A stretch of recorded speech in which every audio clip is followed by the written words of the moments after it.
ngày nay sả la sọc chia kìm nhiên cam vị thi mùi đỏ bê chân tơ nhom khom khóc tăng bê prật tam đo mong bầu nơi nó khơi này dương thưa ca nghe tia hào chân tơ dòng ạt tròn lơ tròn con như tới dương thơm hộp bàn tay mà đăng ta thơm hộp ấy đây là bê chạy đó nó bê đây nhom bàn bao sòng ạt uội nó có nhom bao tiệp uội chân tơ có khơi plan nông sạch nhiệt bong bầu nó ngày chẳng hay nó khơi có clean slow bao bong tơ bàn tay lơ toàn bàn thưa tê chun mà đây mây từ lụa đông sân đời xa ta quan miền đông chở nào mỗi đông nó bởi dương tục mà ngay về lăng preng thùng khăn mà lo chân tơ sọt lô việc hạn chẳng á hai này cái chia ti lia bọc tẹt nhom bong bầu này follow nhom bọc con chuyện đăng ngay bong bầu nó tiên mà to đông đông tấm mốc tấm khởi tấm mốc rồi về từ địa khang mình tên chẳng sạp nhom á nhom cho chất nơi tẹt đuổi tôi thường mạch đạo từ miền ti lia bọc tẹt nhom sờ bãi chết đó bàn tẹt đây nhom này tẹt thông chuyện đây chẳng mà bạ tiền mà to trên cho về từ địa khang tẹm đòn hai này nhom từ đó cái lại lụa đông màu với tẹt nhom nó cái lại lụa đông mình ngayประมาณ tê bong bầu tao bảy đọc cái lâu chi mà to tao mà plei tê hai chia thầm mà phơi pram này tí đó chỉ ca sải nơi cái lại lụa đông nó vậy tới đôngประมาณ liên ประมาณ mớn xanh cái lô cái tính đai nơi sống tía chỉ vật quá cứ bong ai từ lỡ đâu là ngày bảo miền đông tê phụ quạ miền chỉ vật chỉ ba tê hai nơi cái lại là tinh đông rồi có lụa đâu nó vậy tới bong bầu nơi ban từ lại xăm rôm mà cái lô viên miền là đo mà rồi chất pram chẳng tới chật cốt rồi còn mà cái lỗ với mà rồi phơi bị sai từ lơ cô nó phiệp đông tôi thông chân tới xong bay tả đông sỏi rồi kia tỉnh đai bàn tay vậy ra đập bạc bong bầu bạc nắng mình men thà nhung chơi an là son địa tê còn tại mà đai khmê nhung cọt phép chứ nó hai chùm hiên khăn đe đá cái chia bọc phốp đông mình đang chia đục đông mau bị khát na sọc na tê mau lòng và lan con cờ nơ tai mà đo hai của miền nè bao sầm ạt đông cầm co đông một pan nắng co sầm ạt ta mà ngay hai chia sai tai mà đo nhung cho mới qua tập lẹt bàn làm mà cờ nơ chứ nó hai đông nó sống tía về được nhung khơi được nông cái lạnh cái phần lật nó ngặt lá kế có chai được nông sọc tới ngặt lá tết có cái nom tranh từ cái sọc chia bị sai nó cứនៅ Dubai បងប្អូនភាគច្រើនគេយកតំណែងពីឥណ្ឌាទៅច្រើនតាមដងតំណែងឥណ្ឌាបងប្អូនរកមើលនៅ Dubai មិនចេះខ្វះទេ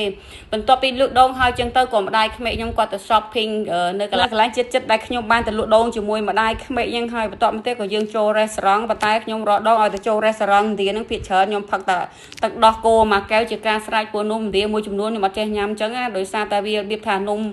វាលក្ខណៈកាយឆ្ងាយចេះកញ្ចប់បំពងចឹងទៅហើយនៅពេលដែលបានដល់ផ្ទះភ្លាមរៀងរាល់ថ្ងៃសម្រាប់គ្រួសារខ្ញុំចូលចិត្តប្រើថ្នាំដូច TDK ព្រោះអីជាប្រភេទថ្នាំបំបត្តិក្លិនមាត់បានល្អធ្វើឲ្យធ្មេញសស្អាតរឹងមាំខ្លាំងទីផងអ្វីដែលសំខាន់ក្រុមហ៊ុនគេផលិតមកមានចំណុះច្រើនហើយតម្លៃសមរម្យអញ្ចឹងហើយបើសិនជាបងប្អូនមានចំណាប់អារម្មណ៍អាចរកទិញបានតាមផ្សារនានាទូទាំងប្រទេសកម្ពុជាយើងនឹងឯងអរគុណ TDK មិនហ៊ាននៅបង្អង់យូរទេដើរទៅរកបន្លែដើម្បីយកទៅស្លបអាហារនឹងដល់ពេលទៅដល់កន្លែងផ្ទះនៅខាងក្រោយផ្ទះនៅខាងគាត់ប្រាប់ថាអ្នកឯងចង់បានបន្លែអីក៏បេះទៅហើយក៏ប្រាប់ថាអ្នកឯងថ្ងៃមុនអ្នកឯងចង់ញ៉ាំតកួនមែនទៅបេះតកួននៅកន្លែងនោះដល់ពេលខ្ញុំមើលចុះមកឡើងបងប្អូនមានតកួនអីមិនដឹងជាស្លឹកស្អីផងនិយាយទៅគាត់ស្គាល់ជនជាតិឥណ្ឌាមួយចំនួនគាត់មិនដឹងស្គាល់តកួនស្អីទេអញ្ចឹងហើយខ្ញុំដើរទៅកន្លែងចការនងរបស់គាត់ថាចង់បានផ្លែហ្នឹងមែនខ្ញុំថាចង់បានឲ្យសុំមួយអីចឹងណាគាត់ថាបេះបើទៅវាមិនអីទេប៉ុន្តែសំខាន់ផ្ទះគាត់អត់ដែរញ៉ាំបន្លែទេអ្នកឯងយកទៅញ៉ាំខ្លាច់ពុលអីខ្ញុំថាអត់ពុលទេស្រុកខ្ញុំចូលចិត្តញ៉ាំអានងអញ្ចឹងនិយាយទៅបងប្អូននៅស្រុកខ្ញុំនេះតំបន់មួយចំនួនឬក៏អ្នកនៅជុំវិញផ្ទះខ្ញុំគាត់អត់ញ៉ាំផ្លែអានងសាញដូចយើងទេភាគច្រើនគេញ៉ាំតែអានងជ្រុងអញ្ចឹងហើយបានជាគាត់ឆ្ងល់គាត់ខ្លាច់ពុលអីអញ្ចឹងខ្ញុំថាអត់ពុលទេពួកខ្ញុំចូលចិត្តញ៉ាំអានងសាញវាឆ្ងាញ់ជាងអានងជ្រុងអញ្ចឹងនៅពេលបានអានងហើយអញ្ចឹងទៅខ្ញុំមកដល់ផ្ទះរូតរះរៀបចំហាន់គ្រឿងនឹងឯងនិយាយទៅក្នុងទូទឹកកកខ្ញុំក៏មានគ្រឿងដែរប៉ុន្តែនឹកឃើញថាចង់បានរបស់ថ្មីស្រស់ៗអញ្ចឹងហើយទោះបីវាមានស្លឹកក្លឹកហីក៏ដោយក៏ហាន់គល់ហ្មងទៅហើយនេះខ្ញុំកំពុងតែរៀបបកខ្ទឹមនិយាយទៅខ្ទឹមនេះខ្ទឹមកូនកាត់ណាបងប្អូនឥណ្ឌាកាត់ចិនឡើងធំឡើងកពីងតែម្ដងតើបាទខ្ទឹមឥណ្ឌាសតហ្នឹងទូចញយបងប្អូនអើយបបាក់បកតាមម្ដងនេះខ្ញុំរកឃើញហ្នឹងទៅវគ្គក្រោយខ្ញុំទិញអាធំតែតម្លៃគាត់ថាធំទៅពីតម្លៃខុសគ្នាអញ្ចឹងតបមកទៀតខ្ញុំចាប់ដើមរៀបចំបន្លែស្លបអាហារនឹងឯងហើយបន្លែរបស់ខ្ញុំអត់មានអីច្រើនទេមានអានងតិចទៅផ្សិតតិចទៅទីហើយនឹងផ្លែល្ពៅជាការស្រេចប៉ុន្តែគួរឲ្យសោកស្ដាយបើសិនជាមានស្អំមិនដឹងជាឆ្ងាញ់ប៉ុណ្ណាទេនៅស្រុកឥណ្ឌាមិនដែលឃើញស្អំទេខ្ញុំព្យាយាមដើររកតាមផ្សារប៉ុន្តែវាមិនមានសោះតែម្ដងស្រុកខ្ញុំគឺអញ្ចឹងបងប្អូនព្រោះរបស់ភាគច្រើនគេនាំចូលពីស្រុកផ្សេងអញ្ចឹងណាប៉ុន្តែបើស្រុកបងស្រីដែលនៅប៉ាន់ឌីជេរីនៅជិតណៃហ្នឹងវាសម្បូរផ្លែឈើឬក៏ផ្សេងវាស្តៀងស្រុកខ្មែរយើងសំបីតាតឡងមីក៏មានដែរស្រុកខ្ញុំវាអត់មានតឡងមីទេមានតឡងជ្វាបងប្អូនហើយនេះគឺជាត្រីដែលខ្ញុំយកទៅ ដាក់ស្លប្រហើនឹងឯងត្រីហ្នឹងគឺត្រីកំង4ដែលខ្ញុំបានទិញផាយជា10សតវត្សមុនតែនឹកឃើញថាយកមកស្លទេដោយសារខ្ញុំយកក្លាសេ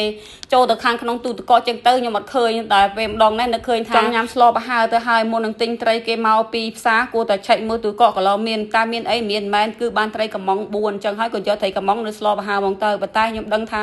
ត្រីកំងយកទៅស្លប្រហើវាអត់ឆ្ងាញ់ដូចជៀនបានតែជៀនឆ្ងាញ់ជាងអញ្ចឹងណាបងប្អូនហើយថ្ងៃនេះបងប្អូនហើយខ្ញុំអត់សូវមានគេហៅថាជីវិតជីវ៉ាឬក៏សុបាយចិត្តប្រហែលទេដោយសារតែភ័យឲ្យខ្ញុំមានបញ្ហាអញ្ចឹងហើយខ្ញុំយប់មិញក៏អត់បានគេងទេមុខខ្ញុំឡើងស្លេកតែម្ដងអញ្ចឹងក៏មានអារម្មណ៍ថាបាក់ទឹកចិត្តខ្លាំងប៉ុន្តែនឹកឃើញថាដើរវិស័យផលិតវីដេអូឬក៏រកលុយតាមវិស័យអនឡាញហ្នឹងវាមានហានិភ័យអញ្ចឹងបងប្អូនហើយមិនដឹងថា